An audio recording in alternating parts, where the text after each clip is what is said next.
They called it capture, but it felt more like vanishing. In the summer of 1941, when the German invasion of the Soviet Union tore across the frontier, entire Red Army divisions disappeared into fields of mud and barbed wire. The men had marched for weeks, starving, sleepless, believing that if they surrendered, death would come quickly. Instead, they were herded into open spaces, fenced with rough wire, nothing more than pastures turned into cages. No roofs, no barracks, no shelter, only rain, hunger, and fear. The prisoners looked around and saw the earth itself becoming their only home. They dug shallow pits with their hands, desperate for warmth, some lying shoulder to shoulder in holes that filled with rainwater by nightfall. Their uniforms hung in tatters, boots falling apart, skin peeling from sun and cold. The air smelled of damp soil, sweat, and unwashed bodies. The ground turned slick and dark with mud as thousands stood pressed together, unable to sit, too exhausted to stand. Guards walked along the wire, rifles resting on shoulders, watching the mass of men below them as if they were livestock.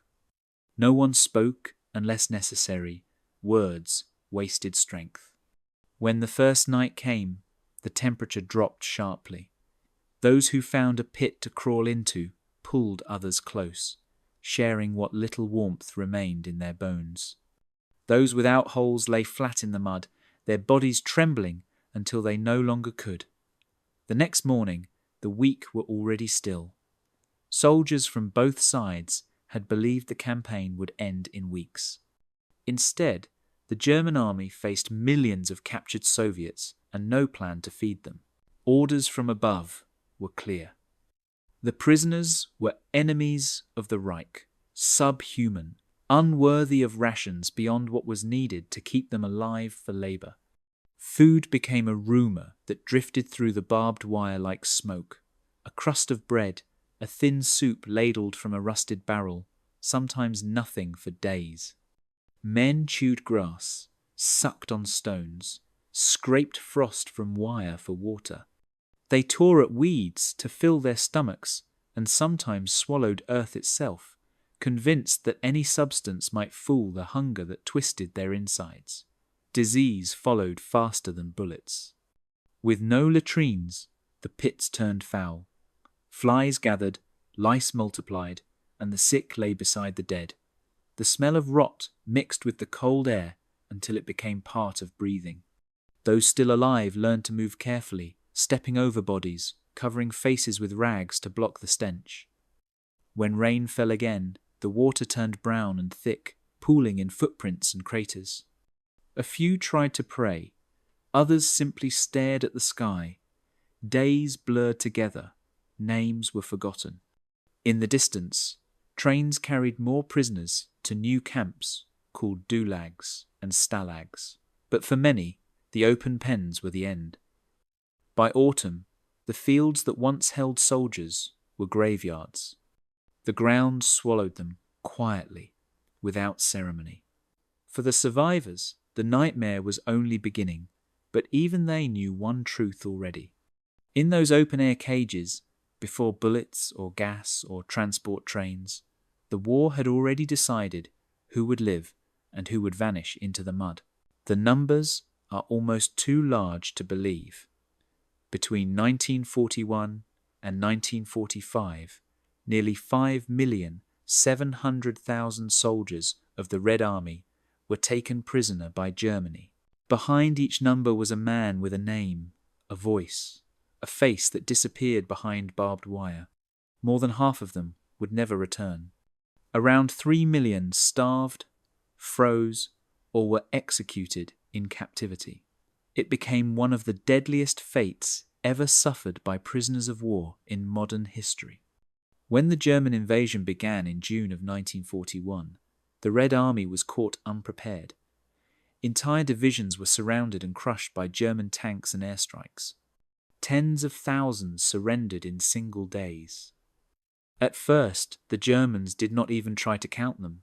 Columns of captured men stretched for miles across the countryside, walking without food or water, guarded by soldiers who had no idea where to put them. Camps were overcrowded before they were even built. The German High Command treated the prisoners not as soldiers, but as part of a racial war. They were labelled subhuman, stripped of protection under international law, and left to die by neglect. Within months, hundreds of thousands had already perished. The fields of Ukraine and Belarus became graveyards without markers. The survivors of the first winter remembered the silence of the dying. At night, they heard only the wind moving through the wire and the soft thud of bodies hitting the ground. The Germans recorded the statistics in cold reports, listing losses by region, by camp, by week. But no chart could capture what it meant to see 1,000 men collapse in a single night because their rations had been cut again. By the spring of 1942, the death toll reached levels that shocked even some within the Wehrmacht. There were camps where almost every prisoner died within months. The disease spread through lice. The cold finished the rest. The German leadership barely reacted. To them, these were not violations, but policy. Hunger itself was used as a tool, part of a plan to clear the East of those deemed inferior. Those who did survive were often worked to exhaustion on roads and farms. Their thin bodies kept alive just long enough to dig or carry before collapsing. For the Red Army, the loss was more than a number. It meant entire towns without fathers, entire regiments erased from the rolls. Letters home stopped coming, and families waited years without answers. When the war finally turned and the Soviet Union began to advance westward, soldiers came across the camps that once held their comrades. They found piles of bones, tattered uniforms, mass graves hidden in woods. Even hardened veterans could not speak. The scale of what had happened defied imagination. For every man who returned from German captivity, 2 more had vanished forever. Their names were lost in the mud and snow of the Eastern Front, their stories reduced to statistics. Yet behind every statistic was a life cut short by hunger, cold, and the idea that some men did not deserve to live. Before the first Soviet prisoners were even captured, the rules for their fate had already been written. In Berlin, Nazi officials decided that these men were not soldiers in a legal sense, but enemies of a different kind. When Germany invaded the Soviet Union in June of 1941, Adolf Hitler and his generals framed the war not as a conflict between armies, but as a struggle of races and ideologies. This was not to be fought by normal rules. It was a war of extermination, and that belief would determine the lives of millions behind barbed wire. The Nazi government argued that because the Soviet Union had never signed the 1929 Geneva Convention on Prisoners of War, Germany had no duty to follow its terms. In reality, the regime had no intention of mercy, regardless of law. The decision freed the army, at least in their own eyes, from any moral restraint. Prisoners could be starved, shot, or left to die without fear of punishment. From the top down, the message was clear. Soviet captives were not to be treated as human beings. They were described as carriers of Bolshevism, a political disease that had to be destroyed. The most infamous order came before the invasion even began. It was called the Commissar Order. Signed by the German High Command in early June 1941, it demanded that political officers of the Red Army be identified and executed immediately after capture. These commissars were seen as the embodiment of communist ideology, and killing them was considered an act of purification. German soldiers received written instructions explaining that normal rules of war did not apply in the East. They were told to act with ruthless severity and show no mercy to those who resisted. Many officers hesitated at first, but the system rewarded obedience, not conscience. By the end of the first summer, reports showed thousands of commissars and Jewish soldiers had been shot in the fields near prisoner pens and roadways. The policy spread into every corner of the occupation. SS units and Einsatzgruppen, mobile killing squads, followed the army and carried out mass executions. In the camps, guards were trained to see prisoners as less than men. They laughed as the captives collapsed from hunger, confident that their cruelty was lawful. A few officers tried to protest, arguing that Germany risked dishonor. Their letters were ignored or buried in archives. Ideology ruled stronger than compassion. The belief that Soviet soldiers were racially and politically inferior justified every act of neglect that followed. When starvation swept through the camps that winter, it was not seen as a tragedy, but as efficiency. Those who died were considered proof that the strong had triumphed. The law, twisted by ideology, had given permission to kill, not by sword or bullet alone, but by deliberate hunger, exposure, and silence. The greatest weapon of all was the conviction that murder could be righteous if done for a cause. Hunger was not an accident. It was planned, measured, and written into policy. When the German invasion of the Soviet Union began in June of 1941, the army captured more prisoners than it could feed, and the leadership made a choice. The rations for Soviet prisoners of war would be set below the level needed to survive. Food became a weapon, one that did not explode or burn, but killed slowly, invisibly, and efficiently. By the end of the first winter, it had taken more lives than bullets ever could. In the orders that went out from Berlin, officials decided that the German army's needs came first, followed by civilians in occupied territories, and only then, at the very bottom, the Soviet prisoners. What was left for them was scraps.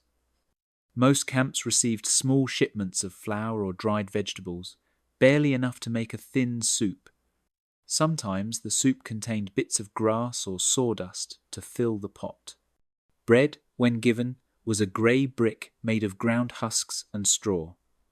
A man might be given 200 grams a day, less than half of what a starving person requires to stay alive. In the open-air camps, the hunger was everywhere. Men fought over potato peels thrown from the kitchens. Others searched the mud for kernels of grain spilled by trucks. When snow came, they ate it to ease the thirst that came with starvation. Some chewed leather from their belts or boots, hoping it might quiet the pain in their stomachs. The guards watched and sometimes laughed. To them, this was not cruelty, but policy. German food planners believed that millions of Soviet captives would die anyway, and their deaths would free up supplies for the German people. It was called the Hunger Plan, and it was no secret among the higher ranks. Prisoners weakened after only a few weeks. Their faces hollowed, eyes sank deep, and skin clung to bone. In many camps, they could no longer stand during roll call. The guards forced them to rise, and those who could not were beaten or left behind. When bodies were collected each morning, they were dragged to shallow pits beyond the wire. The ground was too hard to dig deep graves, so the corpses lay close to the surface, covered with thin soil that rose and fell as the frozen bodies beneath began to rot. By early 1942, the death toll was staggering. Entire camps vanished within months. The German army began to realize that they were running out of labor, not because prisoners escaped, but because there were none left to work. Only then did rations rise slightly for those considered useful. But the damage was already done. Millions were gone, consumed by the silence of planned starvation. For those who lived through it, food became more than hunger. It was the measure of worth in a world where some men were allowed to eat and others were sentenced to die for the lack of a crust. For most Soviet prisoners, captivity did not begin with a camp, but with a march. After battles ended and the shooting stopped, the surviving soldiers were gathered in the fields, stripped of weapons and lined up under armed guard. Their journey into captivity began with no food, no water, and no promise of where they were being taken. They walked for days through villages already burned or abandoned, their boots torn, their lips cracked from thirst. Some fell and never rose again. The guards did not stop to count. Those who collapsed were left where they lay, their bodies marking the path toward what the Germans called the Dulags, short for Durchgangslager, the transit camps. The Dulags were meant to be temporary, a place to hold prisoners before moving them deeper into occupied territory. But for many, they became the end of the road. These camps were open fields surrounded by wire, with no roofs or shelters. Prisoners slept in holes they dug themselves. When trains arrived to move them to the larger stalags, the selection began. German officers walked through the lines, pointing at men to step forward. Interpreters shouted questions. Were you a political officer? Were you a commissar? Were you Jewish? Some men lied, hoping to survive. Others refused to answer and were dragged away. Those chosen were never seen again. They were executed behind the camp or sent to concentration camps where death was certain. The rest were loaded into freight cars, packed so tightly that breathing became difficult. The trains moved slowly, sometimes for a week or more, stopping often, never long enough for the prisoners to rest. There was no water, and men fought over drops of melted snow that leaked through the cracks of the cars. The floor became slick with waste and blood. The air turned foul, thick with sweat and sickness. When the trains finally reached their destinations, the guards opened the doors to find half the men dead. The living stumbled out, blinded by light, too weak to stand. They had arrived at the stalags, the permanent camps where the real captivity would begin. At the gates, German clerks wrote down names, or sometimes only numbers. The men were stripped, searched, and disinfected. Their uniforms were burned. Lice crawled over their bodies as they stood naked in the cold. Some were given thin coats, others nothing at all. Medical checks were rare. Those too sick to walk were dragged aside and shot. The rest were driven into the compounds, where barbed wire stretched across every horizon. In these first days of arrival, hope still flickered faintly. Some prisoners believed that maybe now, in an organized camp, the suffering would lessen. But they soon learned that the journey itself had only been the first stage of a longer death. The dulags and stalags were not just places of imprisonment. They were filters, sorting life from death, designed to decide who might be useful and who would vanish into the cold earth without a name. The first enemy in the camps was not the guards or the hunger, but something smaller, something that crawled beneath the skin. It was the louse. In the dulags and stalags of the Eastern Front, lice covered everything that lived. They nested in seams of clothing, in blankets, in hair that had not been washed for months. The prisoners felt them constantly, crawling on their necks, biting their scalps, burrowing into folds of skin. At first, men tried to crush them between their fingernails, but there were too many. Soon they stopped trying. The insects became part of life, part of the misery that never left. The lice did more than itch, they carried death. From their bites came the fever that spread faster than gunfire. Typhus. It began quietly. A few men shivered, then collapsed. Their skin turned pale, their lips dry, their minds wandered. Within days, dozens were struck down. In the open-air pens, where thousands slept pressed together, disease moved through the crowd like smoke through a forest. The German guards watched from outside the wire, refusing to enter. The sick were left where they lay. No medicine, no doctor, not even water to cool the fever. When night came, the moaning filled the camp like a single voice. By morning, the sound stopped. Those who could still walk dragged the bodies to the edge of the field, piling them in mounds until the earth was hidden beneath the dead. Dysentery followed. The weakened prisoners could no longer control their bodies. The ground turned foul, mud mixed with waste. Every rain turned the camp into a swamp of infection. The air itself stank of sickness. Even the strong began to fall. In some camps, survivors remembered looking around and seeing heads that seemed to move on their own. The lice were so thick that hair appeared alive. Some men shaved their heads with broken glass to fight them off, but it made little difference. Without soap, without clean water, there was no escape. Guards called the prisoners filthy animals, but it was the camps themselves that had created the filth. The Germans feared the disease, but refused to treat it. They believed it was nature's way of killing those unfit to live. Sometimes, in a cruel twist, they sprayed disinfectant on the corpses rather than on the living. By the winter of 1942, typhus had become a weapon all its own. In one camp, entire barracks emptied within weeks. Bodies froze before they could be buried. The few survivors huddled in corners, too weak to stand, scratching at their skin until it bled. When spring came and the snow melted, the ground revealed layers of the dead, bones tangled with rags and hair. For those who lived through the fever, the memory never left. They said the lice were like ghosts of the dead, reminders of how small a thing could destroy thousands. In the end, disease finished what starvation began, and the camps became silent graves, where even the insects seemed to mourn. By the beginning of 1942, even the German army began to realize that its own cruelty had created a problem. Millions of Soviet prisoners were already dead, and the ones still alive were too weak to move. The war that was supposed to be over in a few months had stalled, and Germany now needed every able body it could find.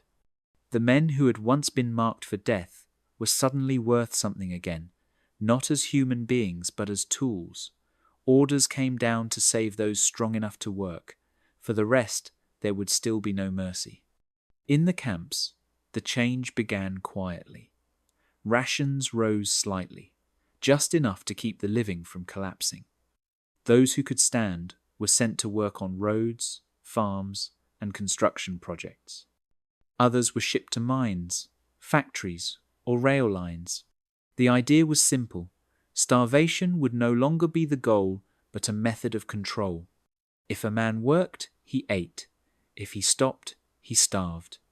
Prisoners were marched out in columns each morning, guarded by soldiers with rifles and dogs.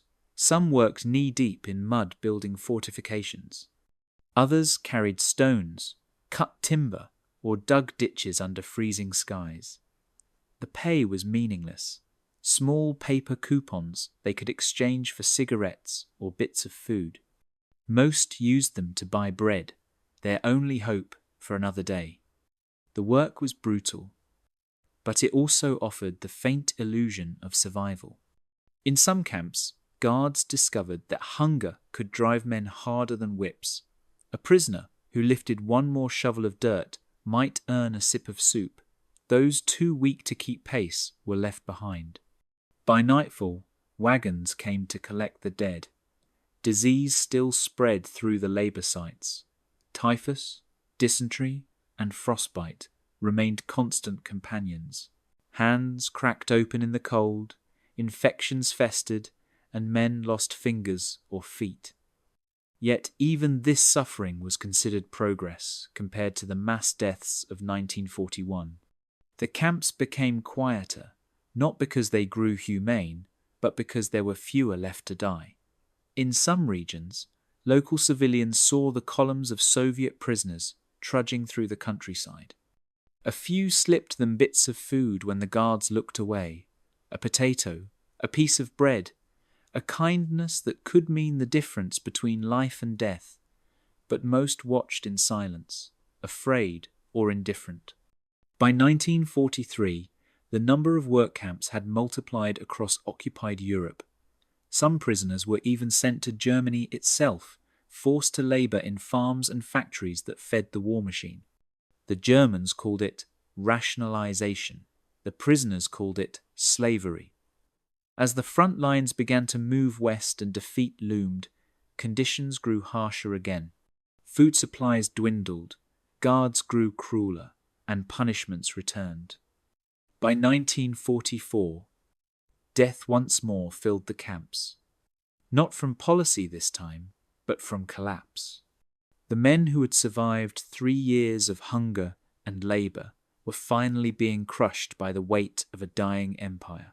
On the outskirts of Minsk, beyond the tree line in the quiet fields, stood one of the deadliest camps of the Eastern Front.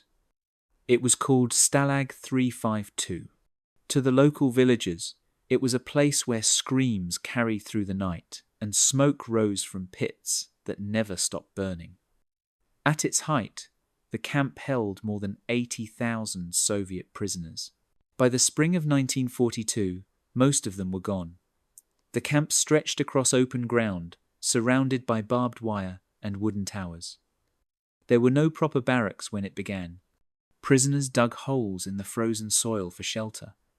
They called them burrows, though they were more like graves waiting to close.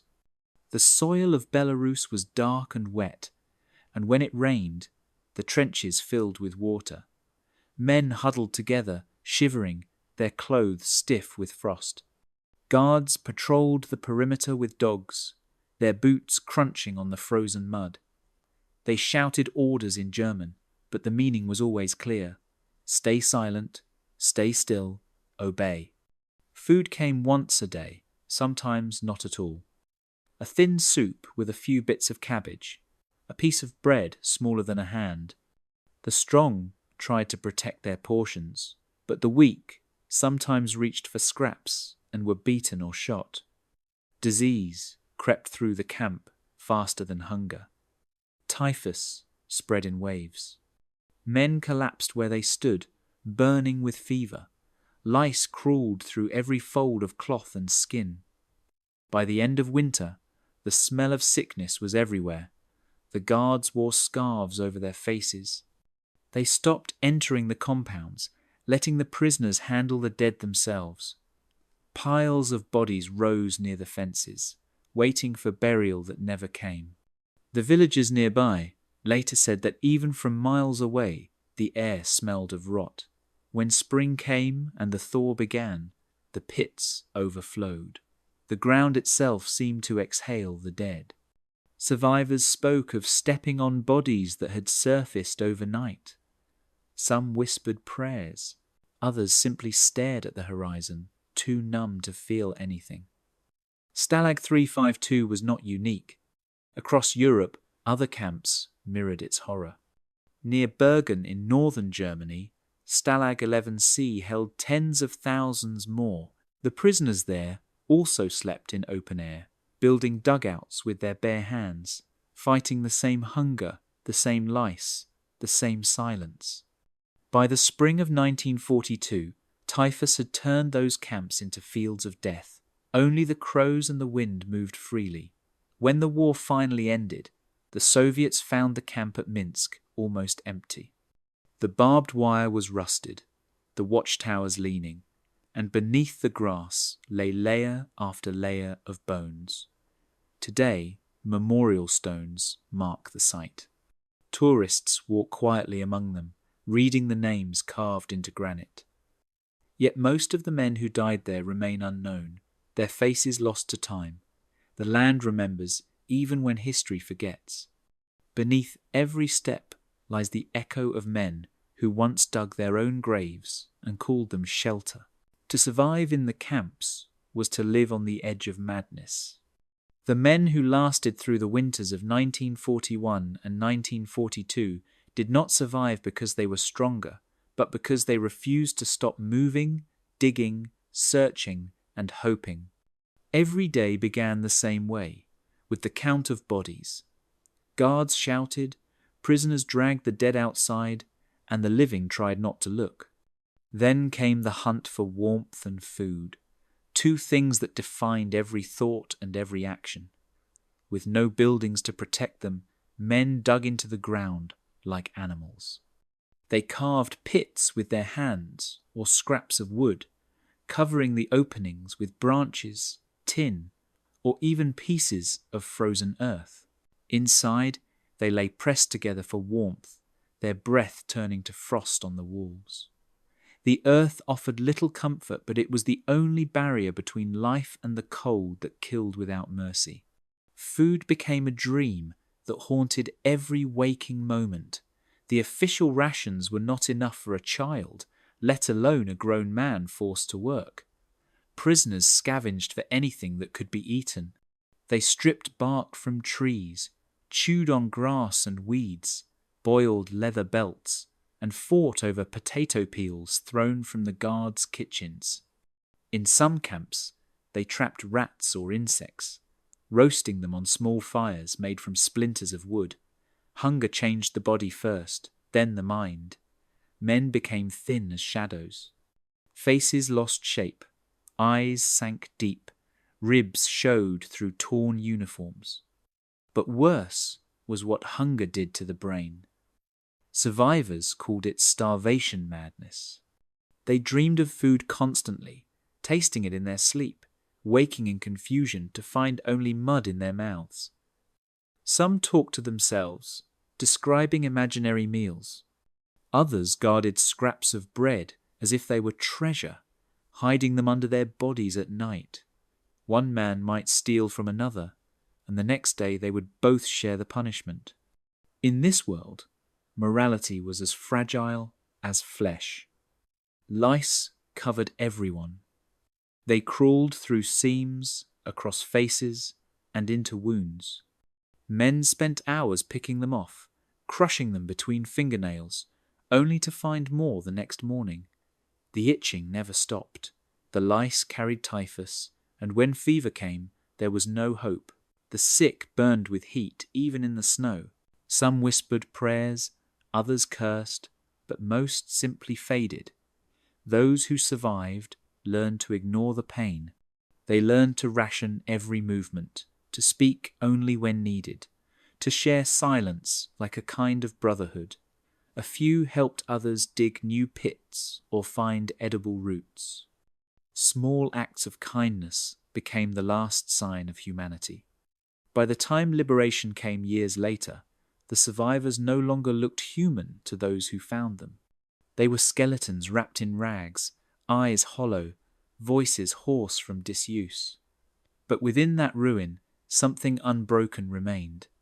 They had survived what should have been unsurvivable, holding on not to comfort or reason, but to the most stubborn instinct of all, the will to live one more day. When the war finally ended in May of 1945, the survivors of the German camps expected that freedom would bring peace. They had endured hunger, cold, and humiliation for years. Now they looked toward home, believing that return meant redemption. But the Soviet Union they came back to saw them not as heroes, but as suspects. For many, liberation was only the beginning of another captivity. As Soviet soldiers were freed by Allied armies or rescued by advancing Red Army units, they were gathered into groups and separated from civilians. Officers of the NKVD, the Soviet secret police, arrived to question them. The policy that shaped their fate had been written years earlier, in August of 1941. It was called Order Number 270, signed by Joseph Stalin himself. It declared that any soldier who surrendered was a traitor, and that their families could be punished for their shame. To be captured was to have failed the motherland, no matter the reason. Now, even those who had survived the impossible were marked by suspicion. Instead of being sent home, most prisoners of war were transported to what the authorities called filtration camps. These were surrounded by barbed wire, guarded by soldiers, and operated like prisons. The men were interrogated for weeks, sometimes months. They were asked where they had been captured, who they had served under, whether they had collaborated with the Germans. Every answer could decide their fate. The NKVD believed spies could hide among the returning soldiers, and loyalty had to be tested again and again. Some men were cleared and allowed to return to their towns. Others were redrafted into the army, sent back to serve in reconstruction units. But thousands were not so lucky. The investigators found reasons, often small or imagined, to label them unreliable. Those men were sent to labor battalions or directly to the Gulag system, the network of camps that stretched across Siberia and beyond. There they worked in mines, forests, and rail projects, still prisoners, only under a different flag. Western allies, following wartime agreements, also handed over millions of Soviet citizens found in Europe, including former prisoners of war. Many begged not to be sent back, knowing what awaited them. British and American soldiers watched in silence as Soviet officers loaded trains with weeping men, some shouting that they would rather die than return.